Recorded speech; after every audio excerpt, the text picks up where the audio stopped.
और गुरुदेव ने बताया कि जब कोई परिवार का सदस्य शरीर छोड़ता है तो हमने रोना धोना बिल्कुल भी नहीं है, बिल्कुल भी रोना धोना नहीं है। मन भी छोटा नहीं करना, चेहरा भी उदास नहीं होना चाहिए।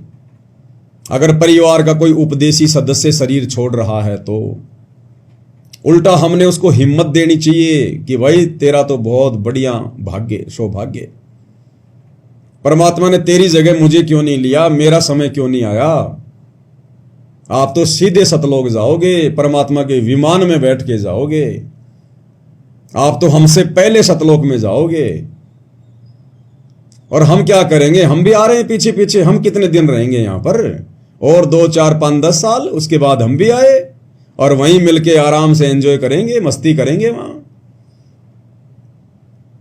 जैसे कोई परिवार का कोई बेटा या कोई बेटी, उसका ज्वाइनिंग लेटर आ जाता है और जब उसको सरकार नौकरी ज्वाइन करने के लिए बुलवाती है तो कैसे घर के सदस्य उसकी आरती उतारा करते थे, उसको विदा करने से पहले उसके टीके लगाया करते थे, उसका सामान उठा के अपने कंधों पर उसको बस स्टैंड तक लेके जाते थे और गांव की औरतें गीत गा गा कर उसको विदा करके आती थी खुशी खुशी, और वो भी खुशी खुशी जाया करता था। उसको पता था कि मैं कोई जेल में थोड़ी जा रहा हूं, मैं तो नौकरी पे जा रहा हूं जहां जाकर पैसे कमाऊंगा, एसी ऑफिस में बैठूंगा। तो इसी प्रकार जो शरीर छोड़ रहा होगा भगत, उसको भी खुशी होनी चाहिए कि मैं जेल में नहीं जा रहा, मैं तो जेल से जा रहा हूं सतलोक। और बाकी सदस्य उनको भी पता होना चाहिए कि अब इसका पुनर्जन्म नहीं होगा, अब ये अपने परमात्मा के साथ विमान में बैठ के सतलोक जाएगा, इसने तो मोक्ष प्राप्त कर लिया। तो हमने उसको हिम्मत देनी है।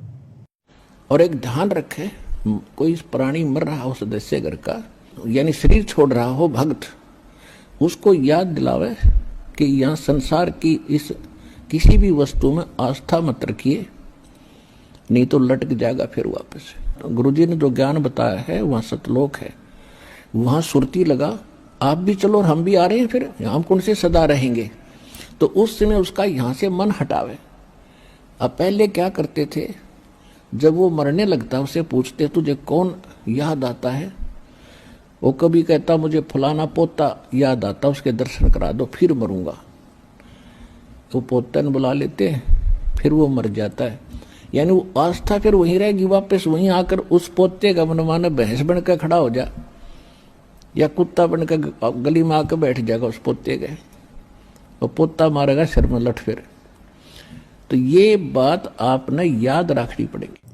अरे हम भगत भाई बहनों ने, अब यदि हमारे गांव में, आसपास में, आड़ोस में या रिश्तेदारी में अगर कोई मर भी जाता है अनुपदेशी, तो जैसे लोग जाते हैं ना दुख में शोक व्यक्त करने के लिए, तो हम जाएं अवश्य। अगर आप जाना उचित समझें तो किसी की मृत्यु होने पर आप बैठने जरूर जाइए, कोई दिक्कत नहीं है। लेकिन हमने पहले की तरह फॉर्मेलिटी नहीं करनी है कि जैसे गांव के नजदीक गए, गाड़ी से नीचे उतरे और लगा के थूक आंखों में वहां वहां बच्चे की तरह रोना शुरू कर दिया फोकट में। भाई चलो, जिसका बेटा बेटी मर गया होता था पहले, जो जाते थे गांव में, जिसको मुंह कान बोलते थे, तो मान लो किसी का कोई रिश्तेदार मर गया, किसी का कोई बेटा बेटी मर गया या और कोई मर गया, तो वो तो बेचारा ठीक रो है। वो 1 या 2 ही होते थे जिनके कोई खास होते थे, बाकी तो गांव की भीड़ जाती थी, गांव की भीड़। और हम भी जाया करते थे, छोटे बच्चे थे, हम जिद कर लिया करते थे। आसानी से तो हमारी माँ नहीं ले जाती थी, पहले तो 2 4 थप्पड़ ही खाने पड़ते थे ढंग से। और जब ज्यादा रोने लग जाते थे, घाघरा पकड़ लेते थे, मिट्टी में लौट जाते थे, तो फिर हमारे को भी उठा के गाड़ी में बैठा लिया जाता था। तो हम देखा करते थे, जब तक वो गांव नहीं आता था तब तक तो वो आदमी हंसी खुशी, पता नहीं कोई राजनीति की बातें कर रहे हैं, एक दूसरे की निंदा चुगली कर रहे हैं, दांत निकाल रहे हैं, औरतें अपनी बात कर रही है, हाय ये चूड़ी बहुत अच्छी लाई, तू कहां से लाई है आपकी बार, हैं, पता नहीं ऐसी बातें। कोई किसी का घाघरा पकड़ के देख रही है, तेरा कपड़ा तो बिल्कुल झोटा टक्कर का है, बहुत मोटा कपड़ा ये तो। और जैसे ही वो गांव आता था उसी समय गाड़ी से नीचे उतरे नहीं और आपस में लगा के थूक आंखों के रोना शुरू किया नहीं। और वहां जाते थे, थोड़ी देर बैठे और फिर वापस उस गाड़ी में बैठ के जब वापस आते थे तो फिर वही राम कहानी, वही राजनीति की बातें, कोई लेना देना नहीं।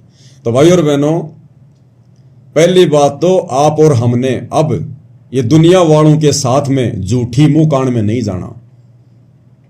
आपके आड़ोसी पड़ोसियों का कोई रिश्तेदार मर गया और कहेंगे चलो भाई वहां बैठने जाना है, तो हमने हाथ जोड़ लेने, भाई मेरे को कोई विशेष काम है, मैं नहीं जा सकता। अरे रिश्तेदार मरा तेरा, जिसको मैं जानता नहीं पहचानता नहीं, उसके मरने का मुझे कोई दुख नहीं है। अब मैं क्यों फालतू में आंसू बहाऊं वहां जाके, मैं क्यों फालतू में ड्रामेबाजी करूं? तो भक्ति मार्ग में ये ड्रामेबाजी फॉर्मेलिटी नहीं चलती है। तो हमने अब नहीं जाना। अगर गांव में एक को मना कर दोगे ना, दोबारा जब किसी के मरेगा ना रिश्तेदार, आप और हमें कोई टोकेगा ही नहीं, टोकेगा ही नहीं हमें कोई।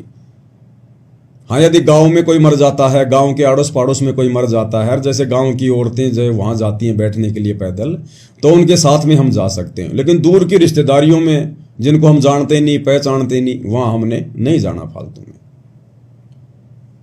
और हमारी रिश्तेदारी में कोई मर जाए, हमारा कोई रिश्तेदार, तो हमने जाना तो है, लेकिन हमने रोना धोना नहीं है। उन रिश्तेदारों को भी अच्छे से पता होता है इस बात का कि इसने भी हमारे को बहुत बार इसके गुरुजी के बारे में बताया, भक्ति के बारे में बताया कि भैया मरना तो सबको ही एक दिन, आया है सो जाएगा राजा रंक फकीर, एक विमान चढ़ के जावे और एक बंदे जात जंजीर। वो पता उनको भी होता है फिर अच्छे से। तो हमने रोना धोना नहीं है, वहां जाके बैठ जाना है। औरतों में बैठ जाओ, थोड़ी देर दे दो उसको सांत्वना कि कोई बात नहीं भाई, अब क्या करे भाई, बिना भक्ति तो सबकी ऐसी दुर्गति होती है लोगों की। कोई हमारा तो गया नहीं, दुनिया का ही जाता है, एक दिन आप और हम भी जाएंगे, इसलिए परमात्मा की भक्ति की जरूरत है। हालांकि उस समय उनको हमारे उपदेश अच्छे नहीं लगेंगे, इसलिए अपना चुपचाप बैठ जाओ और मौका दे के कोई बात बोलो तो बोल दो, नहीं तो उठ के अपने घर पे आ जाओ। फालतू में फिर वहां कोई राजनीति नहीं करनी हमने। तो इस प्रकार से भाई और बहनों, अब हमने, क्योंकि देखो ये ज्ञान बहुत विस्तृत है। अब सतगुरु रामपाल जी परमेश्वर जी के पास में इतना समय कहां, परमात्मा से तो जो भक्ति वाला जो ये सिलेबस है वो ही समाप्त नहीं हो रहा। ये जो कॉमन सेंस की बातें हैं, जो सामाजिक बातें हैं, इन बातों को तो आप और भगत भाई बहनों ने ही साध संगति के माध्यम से समझना है।